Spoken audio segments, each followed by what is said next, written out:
শিবির, যা শুধু একটি সংগঠন নয়, যা একটি প্রতিষ্ঠান, যা মানুষ গড়ার কারিগরে পরিণত হয়েছে ইতিমধ্যে, যে শিবির হাজারো মানুষ তৈরি করেছে, যে শিবির আজকে মানুষকে পথ চলার পাথেয় হিসেবে মানুষের সামনে নিজেদেরকে ওইভাবে উপস্থাপন করতে চেষ্টা করেছে।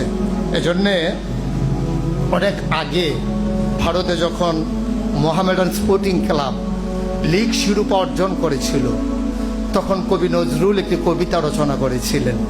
আমি যখন পড়ছিলাম তখন মনে হচ্ছিল সেই কবিতার লাইনগুলো বাংলাদেশ ইসলামী ছাত্র শিবিরের জন্যও যেন আজকে তিনি থাকলে লিখে দিতেন। যদি এমন করে বলি, এই বাংলার অবনত শিরে তোমরা পড়ালে তাজ, সুযোগ পাইলে শক্তিতে মোরা অজেয় দেখালে আজ। এ কি অভিনব কীর্তি রাখিলে নিরাশাবাদীর দেশে, আধার গগনে আবার ঈদের চাঁদ উঠিল যে হেসে। শিবির যেন তার রক্তের মাঝে গোলাপ গাছ লাগিয়ে গোলাপ ফুল ফুটিয়ে দেখিয়ে দিলেন কেমন করে ফুল ফুটাতে হয় আর গোড়ায় রক্ত দিতে হয়।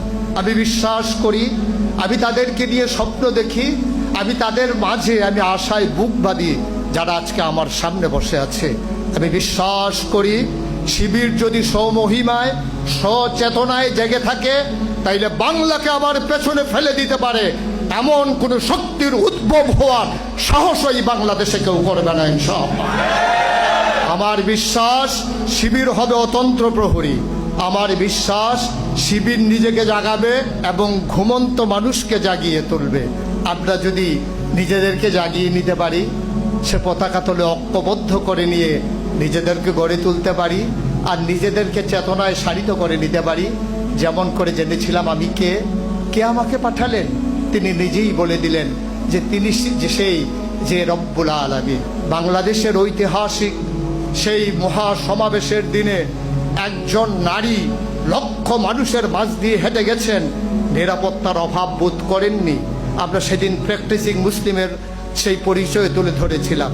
সে মেয়ে লিখতে বাধ্য হয়েছিল, এর নাম যদি হয় জামাত ইসলামী, এর নাম যদি হয় ইসলামী ছাত্র শিবির, তাহলে সবার চাইতে শিবিরই ভালো, তাহলে সবার চাইতে জামাতই ভালো। আমরা সেই জামাত চাই, সেই শিবির চাই। কথায় না বড় হয়ে আমরা কাজে বড় হতে চাই। আমরা প্রমাণ করে দিতে চাই মাঝ রাতেও আমাদের একটা শিবিরের ছেলের কাছে একটা যুবতী মেয়ে বড়ই নিরাপদ। সে কখনো ধর্ষণের ভয় রাখে না, অপদস্থ হওয়ার ভয় রাখে না। আমরা প্রমাণ করে দিতে চাই মিছিলের মাঝ দিয়ে হেঁটে যাবে আমার মেয়ে, সে কখনো নিরাপত্তার অভাব বোধ করবে না। যেমন করে কবি নজরুল বলেছিলেন, তোরা সব জয়ধ্বনি কর, তোরা সব জয়ধ্বনি কর, ওই নতুনের কেতন উলে কাল বসিখির ঝড়, তোরা সব জয়ধ্বনি কর। আসলো এবার অনাগত প্রলয় নেশারে নিত্য পাগল, সিন্ধু পাড়ের সিংহধারে ধমক হেনে ভাঙলো আগল।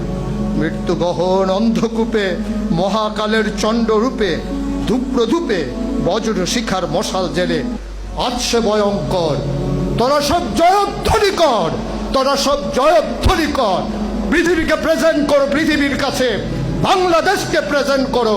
শিবিরের ছায়া তলে ঐক্যবদ্ধ হও, পতাকা তলে জাগিয়ে দিয়ে ছেলেদের জানিয়ে দাও, আমরা ছিলাম, আমরা আছি, আমরাই থাকবো ইনশাআল্লাহ।